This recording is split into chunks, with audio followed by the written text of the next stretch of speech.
Hello, नमस्कार विद्यार्थी मित्रांनो. स्वागत आहे तुमचं माझ्या यूट्यूब चॅनलवरती.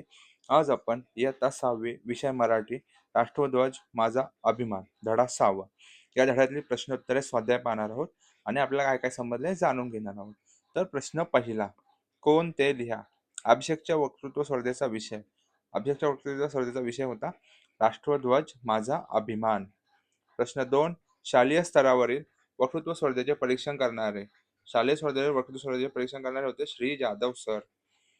अभिषेकची वक्तृत्व स्पर्धेची तयारी करून घेणारे. प्रश्न 3, अभिषेकची वक्तृत्व स्पर्धेची तयारी करून घेणारे कोणी घेतली होती, तर बाबांनी. अभिषेकची तयारी कोणी करून घेतली होती, बाबांनी. पाठात प्रश्न 2, पाठातून तुम्हाला जाणवलेले अभिषेकचे गुण खालील चौकटीत लिहा. तर अभिषेक मधील गुण असे आहेत.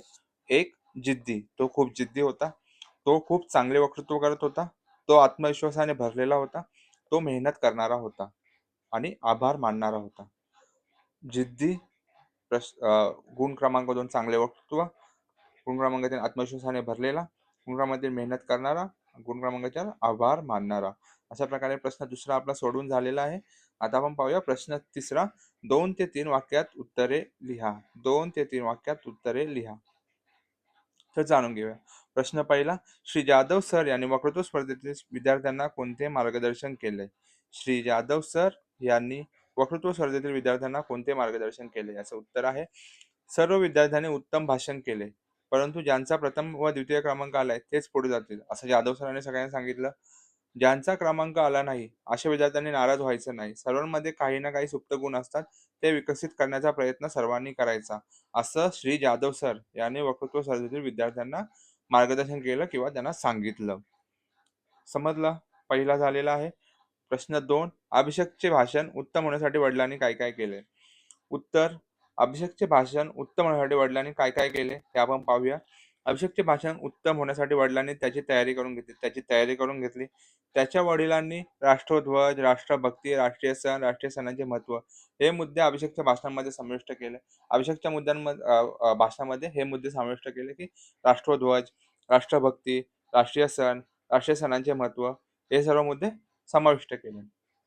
नंतर आपला देश स्वातंत्र्य असताना आपल्या देशासाठी घरादाराचा विचार न करता प्राणांची आहुती देणाऱ्या, म्हणजे घरादाराचा कोणी विचार न करता प्राण देणारे म्हणजे बलिदान देणाऱ्या देशभक्तांचा जाज्वल्य इतिहास वडिलांनी अभिषेकला सांगितला. अशा प्रकारे अभिषेकचे भाषण उत्तम होण्यासाठी वडिलांनी त्याला मदत केली. हा झालेला आहे. आता पुढचा प्रश्न पाहूया. देशमुख सर मुलांना नेहमी काय सांगायचे. तर देशमुख सर मुलांना काय सांगायचे जाणून घेऊया. त्याचं उत्तर आहे, देशमुख सर मुलांना नेहमी म्हणायचे की एकटा माणूस एखाद्या गोष्टीची सुरुवात करू शकतो, पण अंतिम ध्येयापर्यंत पोहोचण्यासाठी सर्वांची साथ आवश्यक असते. अंतिम ध्येयापर्यंत पोहोचवण्यासाठी सर्वांची साथ आवश्यक असते, असे देशमुख सर मुलांना म्हणायचे. आता पुढचा प्रश्न, अभिषेकचा तालुकास्तरीय वक्तृत्व स्पर्धेत प्रथम क्रमांक का आला असावा असे वाटते. तर पुढचा प्रश्न आहे, अभिषेक, याचं उत्तर आहे, अभिषेक जेव्हा तालुकास्तरीय वक्तृत्व स्पर्धेत गेला तेव्हा त्याने आत्मविश्वासाने तिथे भाषण दिलं. त्याने खूप आत्मविश्वासाने भाषण दिलं आणि त्याने आपल्या भाषणामध्ये वडिलांनी सांगितले राष्ट्रभक्ती, राष्ट्रीय सण, राष्ट्रध्वज हे महत्वाचे मुद्दे समाविष्ट केले. त्यामुळे त्याचा वक्तृत्व स्पर्धेत प्रथम क्रमांक आला. आता पुढचा प्रश्न पाहूया. स्पर्धेमध्ये यश मिळवण्यासाठी कशा प्रकारे तयारी करणे आवश्यक असते. तर स्पर्धेमध्ये यश मिळवण्यासाठी स्पर्धा कोणत्या प्रकारची आहे, स्पर्धेमध्ये काय घेतले जाणार आहे, परीक्षकांना काय अपेक्षित आहे, हे मुद्दे लक्षात घेतले पाहिजेत. हे स्पर्धेत यश मिळवण्याची मुख्य कारणे आहेत आणि यावर प्रत्येक विद्यार्थ्यांनी लक्ष दिलं पाहिजे. आता पुढचं आहे, तुम्ही आतापर्यंत कोणत्या स्पर्धेमध्ये भाग घेतलाय, त्याची पूर्वतयारी कशी केली होती सांगा. तर आम्ही रांगोळी स्पर्धेमध्ये भाग घेतला होता. त्यासाठी रांगोळी जी काढणार होती त्याची आम्ही उत्तम तयारी करून घेतली होती. रांगोळीची प्रॅक्टिस जास्त केली होती. अशा प्रकारे राष्ट्रध्वज हा माझा अभिमान या धड्यावरचे प्रश्नोत्तरे स्वाध्याय आपला सोडून झालेला आहे. तुम्हाला व्हिडिओ आवडल्यास आपल्या चॅनलला सबस्क्राईब करा, व्हिडिओला लाईक करा, शेअर करा, कमेंट करा. जास्तीत जास्त मुलांपर्यंत आपले व्हिडिओ पोहोचवा. धन्यवाद.